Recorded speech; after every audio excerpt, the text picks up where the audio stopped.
যেদিন আপনাদের কাছে খবর হবে সাইদি পৃথিবী থেকে বিদায় হয়েছে, আমি আপনাদের কাছে শুধু দোয়া চাইবো, আপনারা প্রাণ ভরে আমার জন্য দোয়া করবেন। আল্লাহ রাব্বুল আলামিন কিয়ামতে আমাকে যেন ক্ষমা করে দেন, আল্লাহ পাক তার জান্নাতের ভিতরে যেন জায়গা তৈরি করে দেন। আমি শুধু আপনাদের দোয়া চাই। আর কিয়ামতে আমি চাই যারা আমাকে ভালোবাসলেন, যারা আমাকে মহব্বত করেন, তাদের সংখ্যা আমি জানি অনেক অনেক অনেক বেশি। আমি আল্লাহকে বলবো, আল্লাহ আমাকে যারা ভালোবাসে এরা আমার মায়ের পেটের ভাই না, এক জেলার মানুষ নয়, অথচ আমাকে ভালোবাসে শুধু দিনের জন্য। মা বোনেরা ভালোবাসেন, মা বোনেরা আমাকে টেলিফোন করে বলে, সাহেব আপনি ডরাইতা না,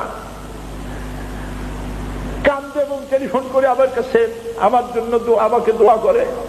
আমি আপনাদের ভালোবাসা ভুলবো না।